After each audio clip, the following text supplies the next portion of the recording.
Merci. La parole est maintenant à Monsieur Gilles Lurton pour le groupe UMP. Oui, merci Madame la Présidente. Madame la Ministre, nous soutiendrons bien entendu la motion de renvoi présentée par notre collègue Jacques Lamblin. Tout d'abord, pour différents éléments, tout d'abord sur la forme. Pour nous, un texte qui a connu autant de soubresauts politiques, autant de soubresauts parlementaires, ne peut pas être un bon texte. Souvenez-vous du vote de l'article 4 en première lecture, rejeté par l'ensemble, par une grande partie, par la majorité des parlementaires de cet hémicycle, puis revoté en fin d'examen de texte à 1h du matin et finalement adopté. Un rejet à l'unanimité par le Sénat qui devrait quand même vous interroger, et puis après, un échec de la commission mixte paritaire. Tous ces éléments auraient dû vous alerter sur les problèmes posés par un tel texte et sur la nécessité de reprendre le travail. Sur le fond maintenant, ce n'est pas un projet susceptible d'assurer la pérennité de notre système de retraite. Et je suis convaincu que nous aurons à y revenir rapidement. Tout d'abord, parce que ce texte refuse, et vous nous l'avez confirmé tout au long de la première lecture, il refuse toute convergence entre les régimes de retraite des salariés du privé et ceux des fonctionnaires de l'État. Ça n'est pas être contre les fonctionnaires que de dire cela comme vous nous en avez accusé tout au long de la première lecture. C'est simplement une nécessité qui, si vous n'acceptez pas que nous vous le disions, c'est une nécessité qui a été maintes fois démontrée et que le corps a repris à plusieurs reprises, que vous refusez aujourd'hui d'admettre. Je pourrais citer l'article 2 de votre projet qui fait passer la durée de cotisation à 41 ans. Et les conséquences que ça aura, contrairement à ce que vous avez dit, monsieur le rapporteur, sur la jeunesse, sur ceux qui commenceront à travailler tardivement et qui devront continuer à travailler bien au-delà de 62 ans. Et nous savons qu'ils sont de plus en plus nombreux. Nous pouvons parler aussi de l'article 4 qui obligera les retraités à ne pas percevoir leur revalorisation de pension à partir du 1er avril, mais seulement au 1er octobre 2014. Nous vous l'avons dit, c'est vraiment faire les poches des retraités. Et je vous assure que pour certains foyers de retraités à basses ressources, c'est une solution qui leur posera beaucoup de difficultés. Nous avons donc tous besoin de retravailler ce texte et c'est pour cela que nous voterons cette motion de renvoi. Merci Monsieur Jacquat. Monsieur Lurton, pareil, vous avez la parole pour 2 minutes maxi. Merci Madame la Présidente. Madame la Ministre, l'article 1 du projet de loi sur les retraites définit les objectifs assignés au système des retraites par le gouvernement. Nous partageons le choix de la retraite par répartition tel qu'il est affirmé à l'alinéa 4 de cet article. C'est un système juste qui assure aux retraités le versement de pension en rapport avec les revenus qu'ils ont tirés de leur activité. Nous constatons cependant que l'article 4 de la loi va à l'encontre de ce principe de répartition en supprimant la revalorisation des pensions de retraite au 1er avril 2014 pour le reporter au 1er octobre 2014. Désormais, avec votre projet de loi, ce sont les retraités qui paieront pour les retraités. L'article 1 affirme aussi dans son alinéa 5 que les assurés bénéficient d'un traitement équitable au regard de la durée de la retraite comme du montant de leur pension. Or, l'étude du comité d'orientation, j'ai eu l'occasion de vous le dire, des retraites nous a démontré que dans les années à venir, le taux de remplacement sera différent entre le secteur public et le secteur privé. C'est la raison pour laquelle, mais vous ne voulez pas nous entendre, nous défendons la poursuite de l'effort de convergence entre les régimes des retraites des salariés du privé et celui des fonctionnaires de l'État. L'article 1, s'il reformule les objectifs du système de retraite, illustre l'absence totale de réforme systémique et le recours à la seule modification des paramètres qui font que nous sommes convaincus que votre texte n'apporte pas de solution de fond aux difficultés de notre système de retraite et que nous aurons assurément à y revenir. Merci. Merci Monsieur Jacquat. Monsieur Lurton, toujours pour 2 minutes. Merci Madame la Présidente. Nous arrivons donc à ce que vous avez qualifié de mesure phare de votre projet de loi. Cet article a pour objet d'augmenter la durée de cotisation qui passera de 41,5 ans aujourd'hui à 43 ans en 2035. J'ai proposé, à l'occasion de cet article, un amendement de suppression parce que je considère que cet article est un article qui va à l'encontre de la jeunesse. Monsieur le rapporteur nous l'a dit dans son intervention au début de cette discussion ce soir. Ça n'est pas un projet anti-jeunes, car des mesures de compensation ont été prévues pour les stagiaires, pour les contrats d'apprentissage et autres formations. Il n'empêche, nous maintenons qu'il s'agit d'un projet anti-jeunes qui obligera les jeunes générations, celles qui ont fait le choix de faire des études longues, et elles sont nombreuses dans notre pays, à travailler au-delà de 62 ans pour pouvoir avoir cotisé pendant suffisamment d'années. Je ne crois pas, Madame la Ministre, au système que vous nous proposez visant à permettre à ces jeunes, pendant leurs études ou leur formation, de racheter des points de retraite. Je crois que quand ils font des études ou quand ils sont en formation, les jeunes ont peu de moyens financiers et la préparation de leur retraite est rarement leur préoccupation, même si nous ne pouvons que le regretter. Merci Monsieur Lurton. Mes chers collègues, la discussion générale de l'article est close. Prochaine séance demain à 15 heures. Questions au gouvernement. Vote solennel sur les projets de loi organiques et ordinaires interdisant le cumul de fonctions exécutives locales avec le mandat de député ou de sénateur ou de représentant au Parlement européen. Suite de la nouvelle lecture du projet de loi garantissant l'avenir et la justice du système de retraite. La séance est levée.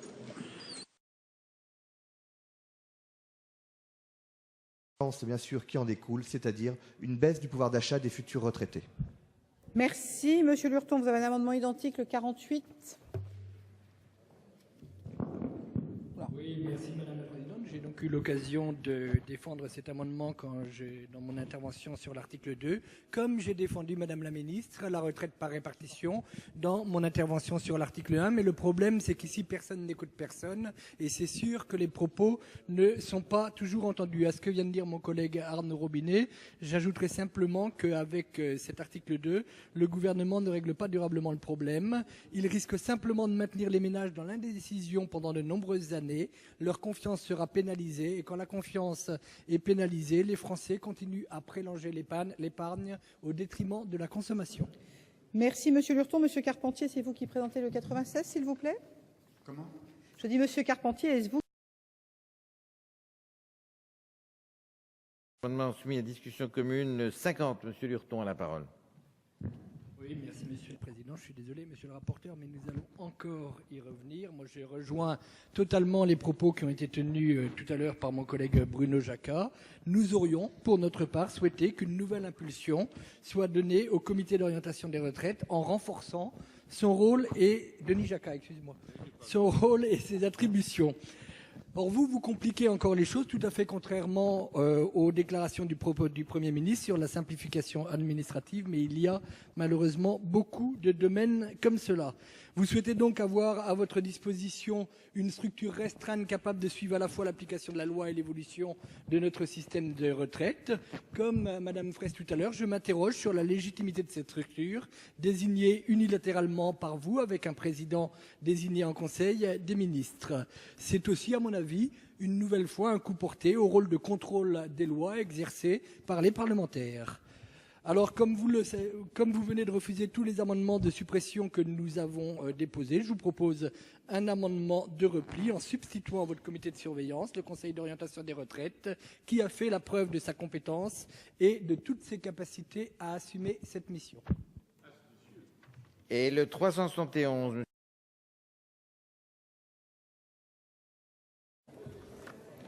Nous arrivons donc à l'article 4 bis. Monsieur Jacquat, vous êtes inscrit à l'article pour 2 minutes.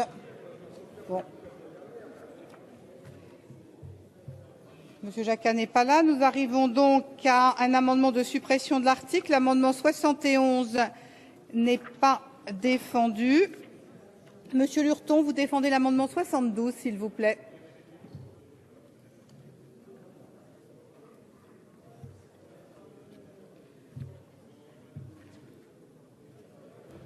Oui, merci Madame la Présidente. L'objectif visé au travers de l'article 4 bis est de reporter l'indexation des pensions des marins. Il convient donc de supprimer cet article par cohérence avec notre refus du report de l'indexation pour l'ensemble des retraités affiliés à la Caisse nationale d'assurance vieillesse.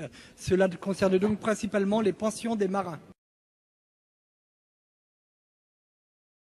Monsieur Lurton, l'amendement 51, qui est également un amendement de suppression.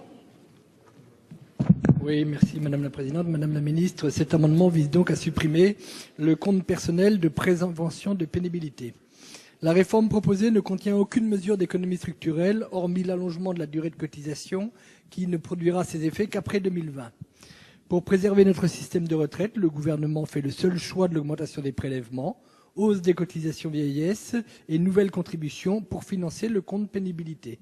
Cet accroissement de charges est de nature à aggraver la situation économique des entreprises de proximité. Si, dans un premier abord, la prise en compte de la pénibilité permettant aux salariés de partir plus tôt en retraite peut séduire, je pense que la question de la pénibilité est une question de conditions de travail et non de retraite. Il n'appartient donc pas au régime de retraite d'assumer le coût des mesures de réparation pour les salariés en fin de carrière.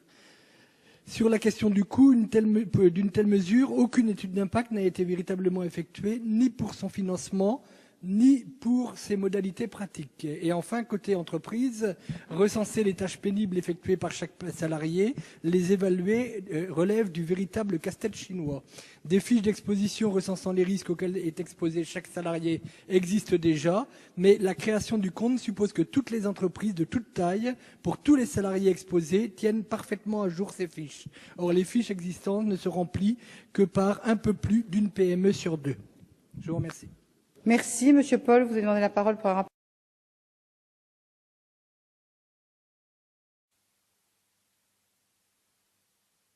Mes chers collègues, que chacun, s'il vous plaît, reprenne sa place. Donc, deux amendements viennent d'être présentés, deux amendements de suppression, l'amendement numéro 9 et l'amendement numéro 51.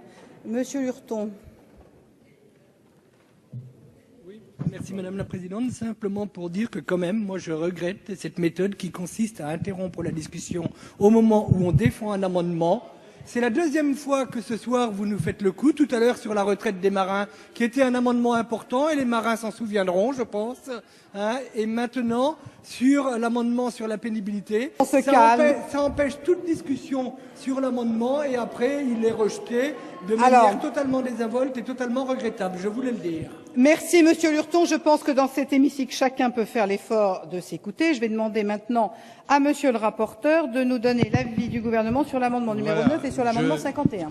Ne le rejetterai pas de manière désinvolte, Monsieur Lurton. Simplement, vous exposez un amendement qui vise à la suppression de la pénibilité. C'est le cœur de notre réforme, c'est la mesure de justice par excellence. Et vous nous dites que vous n'en voulez pas, que c'est pas possible, qu'on n'y arrivera jamais. Vous voulez pas que je vous dise que vous avez raison et en débattre des heures. On l'a fait en première lecture. Je le fais très calmement en vous disant qu'on est à 100 lieues de votre position. Donc je ne peux pas argumenter éternellement. Vous voulez sa suppression, je veux son maintien. Quant à Monsieur Coste qui invoque... Il est adopté. Monsieur Lurton, amendement numéro 52, vous avez la parole.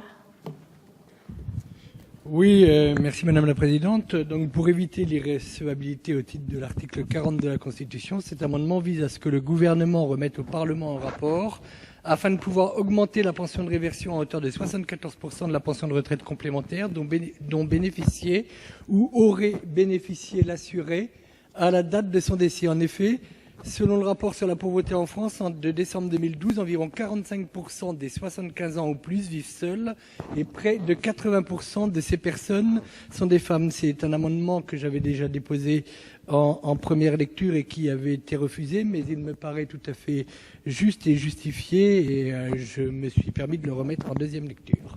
Merci Monsieur le député. Monsieur le rapporteur, pardon, votre avis sur cet amendement 52 ? Oui, avis défavorable. Merci. Madame la Ministre, même avis. L'amendement n'est pas adopté. Monsieur Lurton, vous avez la parole sur votre amendement 53. Oui, merci Madame la Présidente. Nous revenons donc à la retraite des agriculteurs qui, comme vous le savez, pose toujours un véritable problème compte tenu de la faiblesse de ces retraites. Cet article vise donc à mettre en œuvre de la garantie de 75% du SMIC pour les exploitants agricoles. C'est un progrès et je suis sûr que les retraités agricoles l'apprécient à sa juste valeur. Mais malgré tout, nous considérons que ça n'est pas suffisant. Porter le minimum retraite à taux plein des agriculteurs à 75% du SMIC net est une mesure qui va dans le bon sens, je vous l'ai dit, mais qui reste insuffisante. En effet, une telle retraite représente que 840 € mensuels, alors que le seuil de pauvreté s'élève à 803 €. Il existe donc une discrimination flagrante, puisque les retraites des agriculteurs sont égales à 43% du montant des retraites de l'ensemble des régimes, et le minimum garanti par la loi de 2002 est de 85% du SMIC net pour les salariés, dont les salariés agricoles. Dans un souci de lutte contre les disparités de justice sociale, le minimum garanti pour les agriculteurs ne doit pas être inférieur à 85% du SMIC, et cet amendement vous propose, toujours pour éviter l'irrecevabilité de l'article 40, que le gouvernement remette au Parlement un rapport dès la promulgation de la loi afin de porter le minimum retraite des agriculteurs ayant une carrière complète à 85% du salaire minimum interprofessionnel. J'avais également déposé cet amendement en première lecture et la réponse que j'avais obtenue était de me dire « mais que n'avez-vous fait dans les années passées ?» Je ne sais pas, moi, ce qui a été fait ici dans les années... Je ne sais pas ce qui a été fait ici dans les années passées. Il n'y était pas. Ce que je peux vous dire, c'est que dans tous les mandats que j'ai occupés jusqu'à présent, j'ai toujours défendu ce principe de revaloriser la retraite des agriculteurs. Quand j'étais conseiller général, adjoint au maire, je me suis toujours battu pour ce principe et je considère normal pour les agriculteurs de porter leur taux de retraite à 85%. Je vous remercie. Merci, monsieur le député. Monsieur le rapporteur, sur cet amendement 53. Monsieur Lurton, vous appartenez à une majorité. Vous n'étiez pas là, mais vous étiez sûrement solidaire d'une majorité. Vous avez eu 2 occasions en 2003 et en 2010 d'augmenter sensiblement la retraite des agriculteurs. Vous avez l'air de vous en indigner aujourd'hui. On aurait aimé que vous le fassiez. Nous, on n'en parle pas, on le fait aujourd'hui. On la porte à 75%. On le porte à 75%. Alors c'est vrai qu'on peut rêver, on peut espérer d'ailleurs qu'un jour elle arrivera à ce niveau parce qu'elle est sûrement méritée, mais vous auriez d'abord pu le faire et nous y allons progressivement parce qu'on sait que ça a un coût et on veut pouvoir l'assurer. On ne veut pas faire rêver. Vous pouvez aussi dire 100%, mais vous ne l'avez pas fait. Nous allons le faire partiellement, en tout cas, à 75, ce qui est un progrès reconnu par le monde agricole de manière assez forte. Donc, ce n'est pas la peine d'en rajouter aujourd'hui dans la démagogie, Monsieur Lurton. Avis défavorable de la Commission. Merci, monsieur le rapporteur. Monsieur Lurton, vous avez la parole. Oui, merci Madame la Présidente. Moi, je voulais revenir sur la discussion générale au début de cette deuxième lecture et je me souviens qu'en discussion générale, Monsieur Sebaoun avait demandé à Madame la Ministre de s'expliquer sur cet article 32 et de nous dire ce qu'il en était véritablement. Donc, je réitère cette demande et puis j'en profite pour vous dire que le fait que je cite la discussion générale prouve bien que nous suivons nos débats du début jusqu'à la fin, même s'il est parfois un peu dur de se faire accuser de démagogie quand nous faisons des propositions qui nous paraissent, en tout cas à nous, tout à fait justes. Merci, monsieur le député. Monsieur Lurton, pour son amendement 54, identique.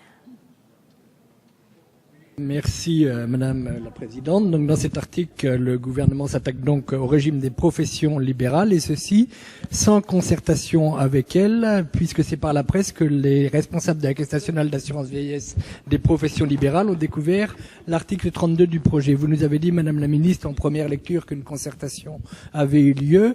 Nous avons rencontré les différents représentants qui nous disent qu'ils n'ont pas été concertés. Alors qui a tort, qui a raison, ça moi je n'en sais rien, mais toujours est-il qu'il y a un problème.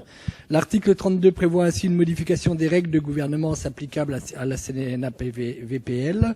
Sous couvert de bonne gestion, l'État tente aujourd'hui de prendre la main sur les réserves acquises depuis 30 ans par les libéraux.